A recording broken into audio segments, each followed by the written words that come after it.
আজি আমি কল্পনা কৰিব নোৱাৰো আগন্তুক 10 বছৰৰ ভিতৰত বিশ্ব কিমান দ্ৰুত গতিত সলনি হৈ যাব। আৰু বৰ্তমানৰ 70 to 90%, মানে 70-90% চাকৰি আগন্তুক 10 বছৰত সম্পূৰ্ণভাৱে বিলুপ্ত হৈ যাব। আজি বিশ্বৰ কিছুমান খ্যাতিনামা বিখ্যাত কোম্পানীৰ উদাহৰণ যদি আমি চাওঁ, তেতিয়াহ'লে আমি চাওঁ যে উবেৰ নামৰ যিটো কোম্পানী, আমি সকলোৱে ওলা উবেৰৰ নাম শুনিছো। এই উবেৰ কেৱল এখন ছফ্টৱেৰ কোম্পানী। উবেৰ কেৱল এখন ছফ্টৱেৰ কোম্পানী, তেওঁলোকৰ নিজৰ কোনো গাড়ী নাই। তথাপিও বিশ্বৰ সৰ্ববৃহৎ টেক্সি ভাড়া সেৱাদাতা হিচাপে উবেৰক আমি চিনি পাওঁ। বিশ্বৰ সৰ্ববৃহৎ taxi rental service provider. AIRBNB ইয়া হৈছে আজিৰ দিনত বিশ্বৰ সৰ্ববৃহৎ হোটেল সেৱা প্ৰদানকাৰী, হোটেলৰ সৰ্ববৃহৎ biggest hotel company in the world. কিন্তু আশ্চৰ্যজনক কথা হ'ল তেওঁলোকৰ নিজৰ এখনো হোটেল নাই। একেধৰণে পেটিএম, ওলা কেব, অয় ৰুমছ আদি বহু কোম্পানীৰ উদাহৰণ আমি দিব পাৰোঁ। আমেৰিকাত নতুন উকিলৰ বাবে এতিয়া আৰু কাম নাই। যিসকলে নতুন ওকালতি শিকিছে আমেৰিকাত, তেওঁলোকৰ কোনো কাম নাই। কাৰণ IBM-এ ৱাটছন নামৰ এখনি ছফ্টৱেৰ নতুনকে তেওঁলোকে ওলাইছে, আৰু য'ত নতুন উকিলৰ তুলনাত বহু গুণে বেছি দক্ষতাৰে মামলাবোৰ সমাধান কৰিব পাৰে।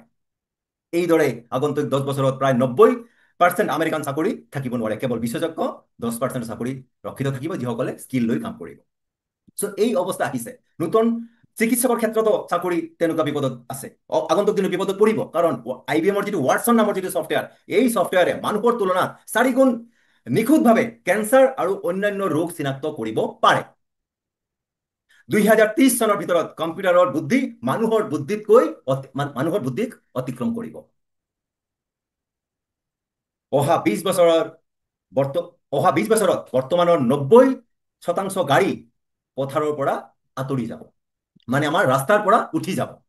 যি গাড়ী থাকিব সেয়া থাকিব ইলেক্ট্ৰিক গাড়ী বা হাইব্ৰিড গাড়ী। পেট্ৰলৰ ব্যৱহাৰ একদম কমি যাব। পেট্ৰল আৰু পেট্ৰলৰ উৎপাদনকাৰী যিখন আমাৰ আৰৱ দেশসমূহ আছে, তেওঁলোকৰ অৰ্থনৈতিকভাৱে সংকটত পৰিব। আৰু তেতিয়া কি হ'ব যে তেতিয়া যিসকল গাড়ী থাকিব, ওলা উবেৰৰ দৰে কোম্পানী থাকিব, যেতিয়া আমাৰ গাড়ী লাগিব তেওঁলোকক ফোন কৰিব লাগিব, আৰু মুহূৰ্তৰ ভিতৰত আমাৰ গেটৰ ওচৰত তেওঁলোকৰ গাড়ী আহি উপস্থিত থাকিব। আৰু সেই গাড়ীত ড্ৰাইভাৰ নাথাকে, চালকবিহীন গাড়ীৰ তেতিয়া থাকিব, আৰু 99% যিটো ৰোড এক্সিডেণ্ট, পথ দুৰ্ঘটনা যিটো আমাৰ হয়, সেইটো হ্ৰাস পাব। গাড়ী বীমাৰ প্ৰয়োজন তেতিয়া নাথাকিব। গাড়ী বীমা কোম্পানীবোৰত এতিয়া বিলুপ্ত হ'ব। গাড়ী চলোৱাৰ পেচা, যিটো আমাৰ ড্ৰাইভাৰৰ যিটো পেচা, সেই পেচা বিলুপ্তি হ'ব। ট্ৰাফিক আৰক্ষী আৰু পাৰ্কিঙৰ কৰ্মচাৰীও প্ৰয়োজন তেতিয়া নাথাকিব। তো বহুত তেনেকুৱা ডেভেলপমেণ্ট কামিং ডেইজত আহি আছে মাই ডিয়াৰ ফ্ৰেণ্ড। কি দিন আহি আছে, সেই যিটো আমি AIৰ কাৰণে নতুন নতুন টেকনলজিৰ কাৰণে আগন্তুক দিনত বহুতো পৰিৱৰ্তন আমাৰ আহি আছে। আমি ইতিমধ্যে দেখিছোৱে যে আমাৰ এতিয়া আৰু কেছ টকাৰ দৰকাৰে নাই। কাৰণ কি, নগদৰ পৰা এতিয়া প্লাষ্টিক টকাৰ বেছিয়ে দৰকাৰ হয়। প্লাষ্টিক টকা মানে আমাৰ ক্ৰেডিট কাৰ্ড বা ডেবিট কাৰ্ড, সেইবোৰ আমাৰ বেছি চলে। এতিয়া আৰু মোবাইলৰ যিটো ৱালেট, সেই ৱালেটৰ যুগলৈ গৈছে। এতিয়া আমাৰ পেটিএম হওক বা আমাৰ বিভিন্ন ধৰণৰ বেংকৰ এপ আছে, সেই এপ ব্যৱহাৰ কৰি আমি জিপে ব্যৱহাৰ কৰি আমি পেমেণ্ট দিম। কাৰণ কি, সেই দিন নাই। চ' আমাৰ বহুত পৰিৱৰ্তন হৈছে। আমি আগতে পৰিৱৰ্তন দেখিছোৱে। 10 বছৰ আগতে আমাৰ প্ৰতিটো ৰাস্তাৰ গল্লিৰ মূৰত আমাৰ STD বুথ আছিল, নহয় জানো? STD বুথ আছিল। কিন্তু মোবাইলৰ বিপ্লৱৰ পিছত সেই বুথবোৰো বন্ধ হ'বলগীয়া হ'ল।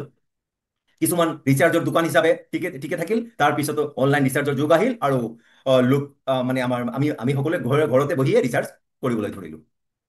এতিয়া সেই দোকানবোৰ মোবাইল ক্ৰয় বিক্ৰয় বা অলপ ছাৰ্ভিচ কিবা ৰিপেয়াৰিঙৰ দোকান হিচাপে পৰিণত হৈছে। চ' এইবোৰ পৰিৱৰ্তন আমি দিনে দিনে দেখি আছো। তো তাৰ কাৰণে মই সদায় সকলোকে কওঁ যে যুগৰ লগত আমি পৰিৱৰ্তন হ'ব লাগিব, যুগৰ লগত আমি চলিব লাগিব। যি সময়ৰ লগত সলনি হ'ব নোৱাৰে, তেওঁলোকক সময়ে বিলুপ্ত কৰি দিব। সেয়ে সময়ৰ লগত আগবাঢ়ি থাকক, সলনি হ'বলৈ সদায় প্ৰস্তুত থাকক। সফলতাৰ সৈতে আগবাঢ়ো, সময়ৰ সৈতে চলক।